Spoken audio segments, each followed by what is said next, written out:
aí, que compõe o 5º painel, que trata da substituição da penhora e outras questões processuais com reflexo nas ações judiciais envolvendo o contrato de seguro.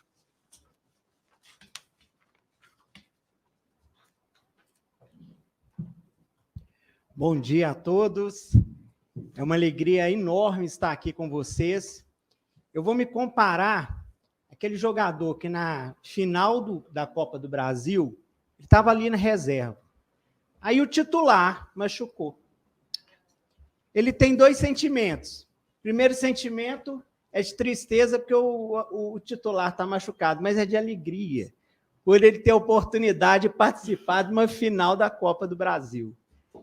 Então, esse é meu sentimento de estar aqui com vocês, de muita alegria, de poder conversar sobre processo civil, 2 temas que eu amo, processo civil e seguro.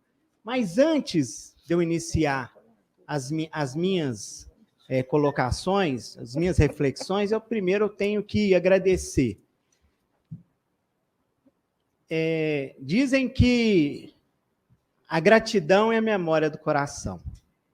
E quando nós temos na nossa vida pessoas que nos auxiliam, que nos fazem crescer, isso só faz com que a gente possa acontecer, porque a gente é impulsionado. Dizem que nós somos a média das 5 pessoas que nós convivemos diariamente. Se você é exigido, você convive com pessoas boas, você vai ser bom. Se você convive com pessoas ruins, você vai ser ruim. Então, eu tive a bênção de conviver só com pessoa boa.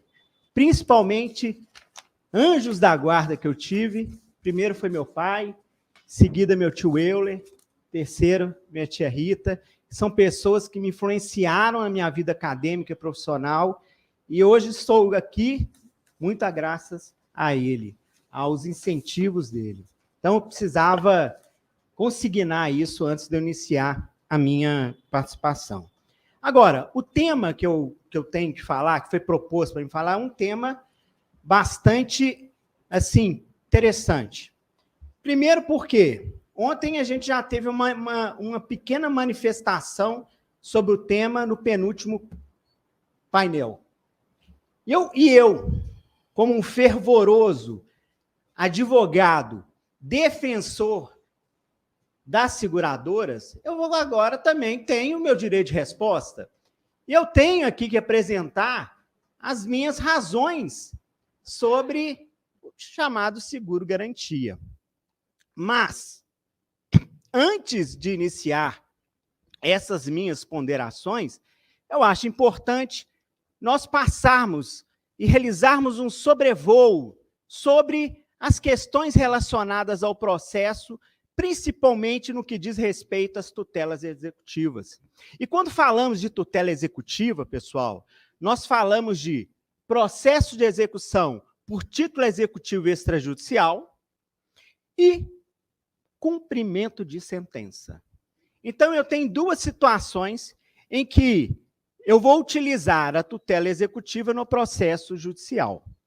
E para que isso aconteça, eu vou precisar de preencher alguns requisitos. E eu até brinco com os meus alunos, eu falo assim, quais são os requisitos da tutela executiva? E é verdade, eu falo isso do primeiro dia de aula, eu leciono essa disciplina na Faculdade de Direito, até o último dia de aula eu brinco com eles, vocês vão saber aqui sair, pelo menos sabendo quais são os requisitos da tutela executiva.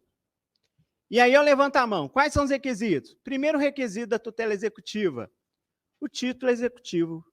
Esse título executivo, ele vai ser judicial ou extrajudicial? E aí ele obrigatoriamente precisa ser números clausos. Precisa estar disciplinado na lei que aquele título ele tem força executiva e que ele é executivo, porque se não tiver disciplinado na lei a informação que ele é um título executivo, ele não vai ser. Então, primeiro ponto. E aí o artigo 515 do CPC e 784 do CPC vem discriminando. Só que não para por ali. Até porque nós temos leis extravagantes que apresentam outros títulos executivos na forma disciplinada na lei. Segundo requisito, nós estamos falando do inadimplemento. Por que eu vou utilizar a tutela executiva? Quando que eu vou utilizar a tutela executiva? Quando eu tenho uma obrigação de direito material que não é cumprida de forma espontânea. Essa obrigação de direito material, ela vai ser determinada através de uma sentença ou de uma decisão judicial ou através de um documento firmado entre as partes que possuem força executiva. Então, a partir do momento em que eu tenho o inadimplemento, eu tenho essa obrigação que não foi cumprida de forma espontânea, eu vou exigir o cumprimento de forma forçada, através da tutela executiva. Então, preenchidos os dois requisitos da tutela executiva, eu vou ter, então, a possibilidade de requerer o cumprimento forçado de uma determinada obrigação. E a gente fazendo uma análise disso de forma inversa, quando a gente analisa a questão da nulidade da execução, e aí é interessante a gente dizer que quando eu falo tutela executiva, eu falo gênero das espécies judicial e extrajudicial. E aí é interessante a gente falar o seguinte, tudo aquilo, na teoria geral da tutela executiva, que serve para o cumprimento de sentença, vai servir também, de forma geral, para a ação de execução de título executivo judicial. Então, a teoria geral que eu não digo o procedimento em si, mas a teoria geral. Eu tenho princípios para poder isso acontecer. Né? Eu tenho princípios da patrimonialidade, que vai sobrecair todo e qualquer prejuízo ou todo e qualquer dano no patrimônio daquele devedor. Eu tenho um princípio da disponibilidade, que o meu direito, a minha faculdade de agir, o meu facultas agendi, segundo Caio Mário, ele vai acontecer se eu quiser. Porque eu posso ter um título executivo e simplesmente falar, não vou exercer meu direito, a minha faculdade de agir, vou deixar a vida me levar. E eu tenho também o princípio da menor onerosidade, que é um princípio que defende os interesses do exequente, mas dentro dos limites de uma dignidade que estão estabelecidos na Constituição da República, que estão estabelecidos no Código de Processo Civil. E aí, a partir do momento que eu tenho esse arcabouço, fora os outros princípios, contraditório, ampla defesa, devido processo constitucional, mas esses são os princípios específicos, alguns princípios específicos da tutela executiva. A partir do momento que eu tenho esses princípios preenchidos com os requisitos que eu já apresentei para vocês da tutela executiva, nós vamos ter aí, então, a possibilidade de solicitar a cobrança da obrigação de direito material de forma forçada daquele devedor. E aí, entrando para o tema propriamente dito, se a gente for verificar, no Código de Processo Civil, nós temos vários momentos em que o contrato de seguro é chamado. Principalmente quando nós falamos de tutelas executivas. E aí, estou deixando para o final a cereja do bolo, que é a discussão de seguro garantia, que ontem foi levantado questões aí que eu fiquei mordido. Mas vou apresentar aqui para vocês a minha posição. Diante disso, primeira questão no processo civil que a gente verifica que o direito está presente. Primeira questão. No artigo 784, onde lá estão disciplinados os títulos executivos extrajudiciais, eu vou ter no inciso 6º que o contrato de seguro de vida em caso de morte é um título executivo extrajudicial. Ali está determinando que o seguro de vida em caso de morte, você pode exigir o seu cumprimento da obrigação caso não for realizada de forma espontânea, por algum motivo, pela companhia seguradora, você pode requerer através de uma ação de execução. E é interessante porque antes do CPC de 2015, CPC de 73, e antes da reforma que foi realizada, não se falava seguro de vida em caso de morte. Era simplesmente seguro de vida. E aí, enxurradas de ações de pessoas cobrando toda e qualquer cláusula daquele seguro contratado eram ajuizadas. Pessoas cobrando acidente, que seria a invalidez por IPA, que é a invalidez permanente parcial por acidente. Na época, o IPD, que depois foi convertido em FPD, também sendo cobrados através de uma ação judicial, através da ação de execução de título executivo extrajudicial, até que o legislador, ponderado que foi, falou, não, vamos simplificar essa situação, não vamos abranger, vamos especificar, no caso de morte. No caso de morte, o beneficiário, ele vai lá e realiza a cobrança, se ele achar por bem realizar. E aí vem a disponibilidade de cada um. Um outro momento que nós temos no CPC, que fala do seguro em si, do contrato seguro, é quando nós falamos das hipóteses de impenhorabilidade. O artigo 833, ele traz para a gente, de forma muito nítida, clara, sem qualquer ressalva, que são impenhoráveis. Aí a gente tem um rol. Lá no inciso 6º, o contrato de seguro de vida. Então, o seguro de vida, de certa forma, ele é impenhorável. Mas aí, o advogado, que é criativo, apresenta uma tese no STJ, falando, olha, se o seguro de vida for superior a 40 salários mínimos, que seria a hipótese do inciso 10º ali dessa relação que fala sobre quantia depositada em caderneta de poupança até o limite de 40 salários mínimos, que também é uma hipótese de impenhorabilidade. Olha, se existe essa condição de até 40 salários mínimos de uma poupança, vamos fazer uma interpretação extensiva à indenização do contrato de seguro de vida? Diante dessa maravilhosa apresentação, vem o STJ e me apresenta o entendimento que isso é possível. E simplesmente relativiza a impenhorabilidade do seguro de vida. É um entendimento que não está pacificado, mas existe um entendimento. O precedente está ali. Não é um precedente qualificado com força vinculante, mas ele existe. E muitos tribunais estão fazendo levando o mesmo entendimento para quando você for discutir alguma coisa relacionada a alguma dívida.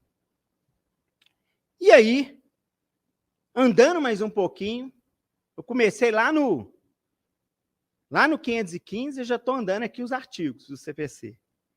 Nós temos o artigo 835, onde, nesse 835, é um artigo clássico, onde a gente vem trazendo, lá na tutela executiva, a ordem de preferência da penhora.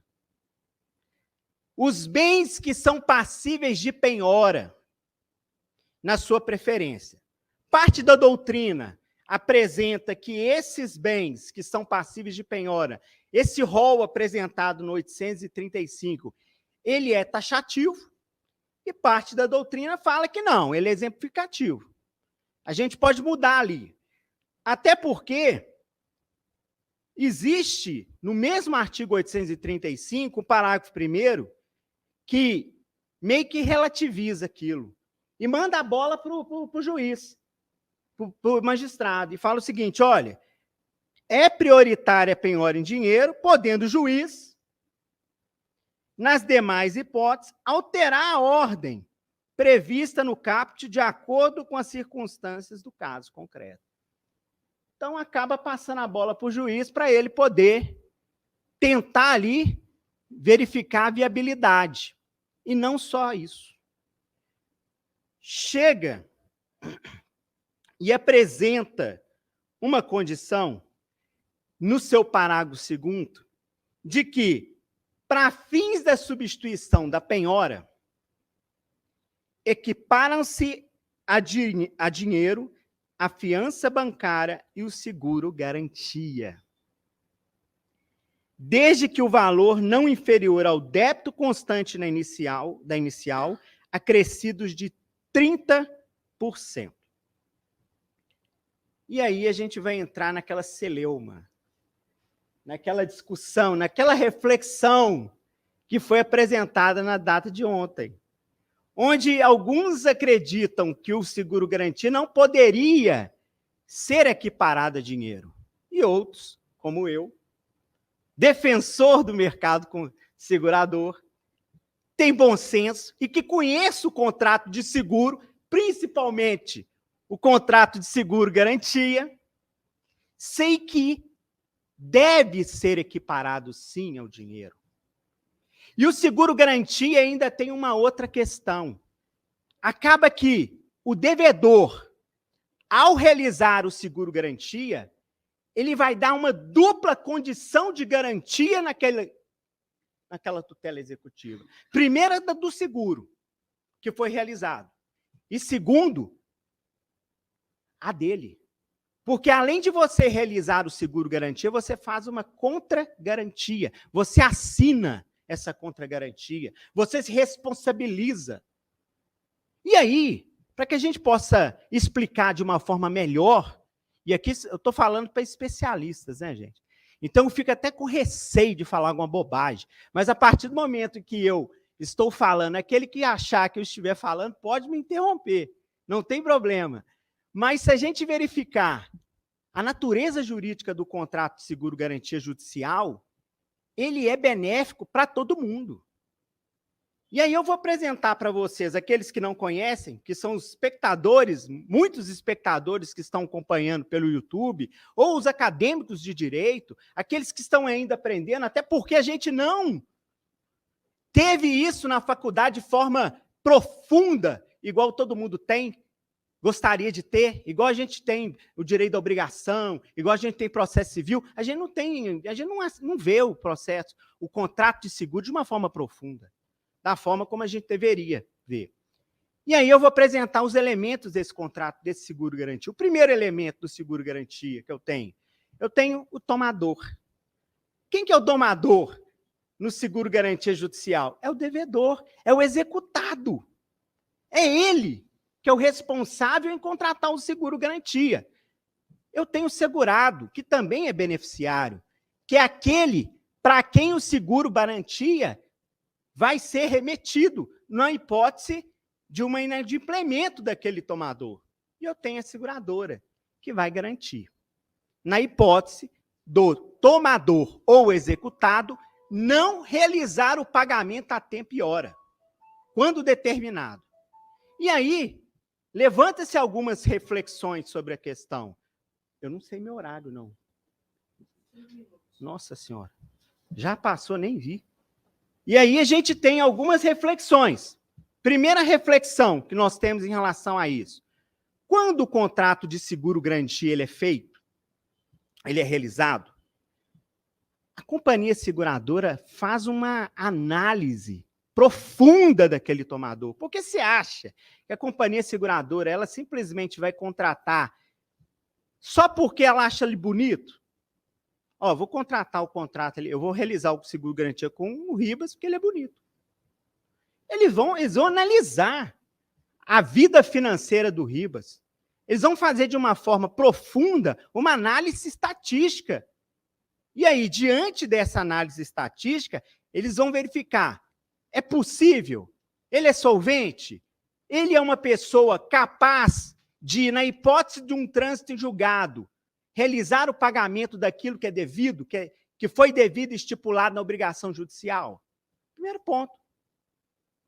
E aí a gente está falando de empresas seguradoras em que, em 2005, quando surgiu assim falar sobre a existência de seguro-garantia, nós tínhamos poucas seguradoras que faziam isso.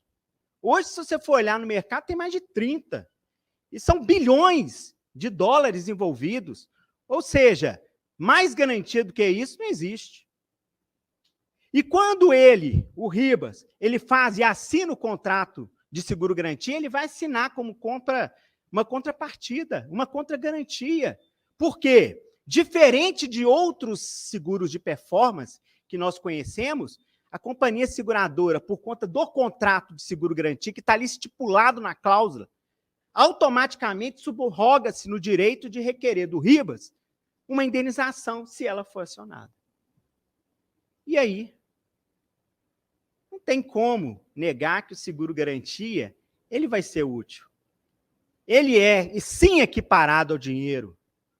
E aí falar, mas no cumprimento de sentença provisória isso vai demorar. A gente não está falando só de cumprimento de sentença provisória. Nós estamos falando de uma ação de execução de título executivo extrajudicial, onde ali, quando eu apresento os embargos da execução, eu estou discutindo todo o direito. Eu estou falando de deixar, a partir do momento de eu efetuar o pagamento do seguro-garantia, apenas o prêmio, eu não estou ali engessando e nem disponibilizando ou impossibilitando um capital da minha empresa para eu poder movimentar. E tem um outro detalhe.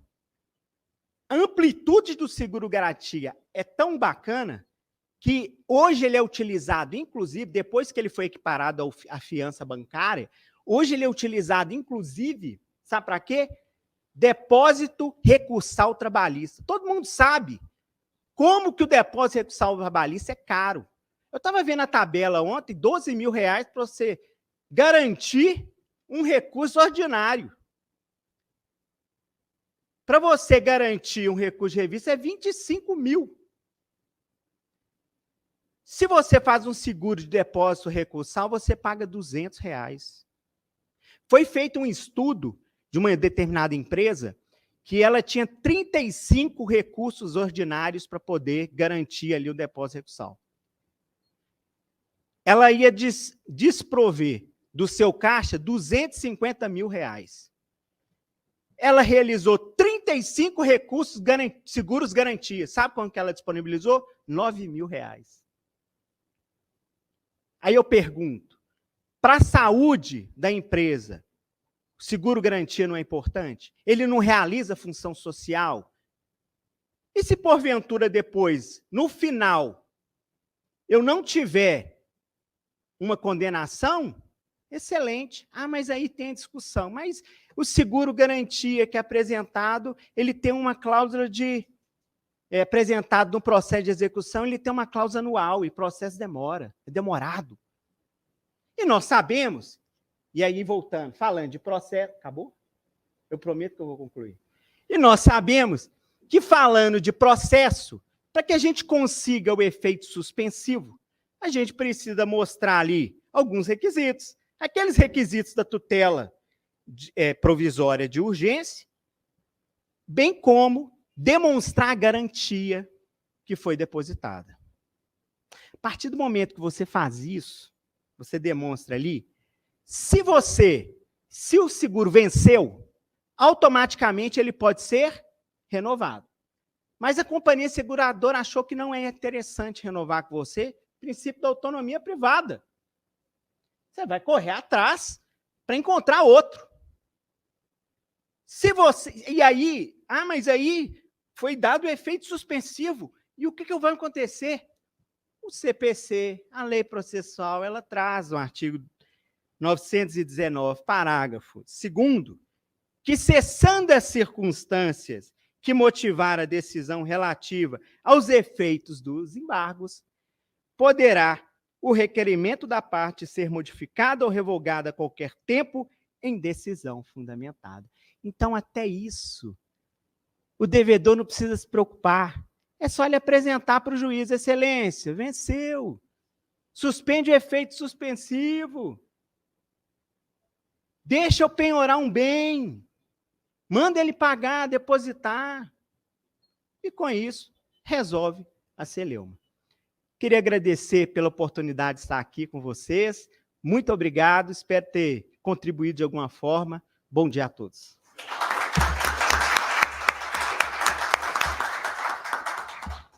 Muito obrigada, André. Muito obrigada também pelas palavras elogiosas, viu? Vindas de você, caem no meu coração muito bem.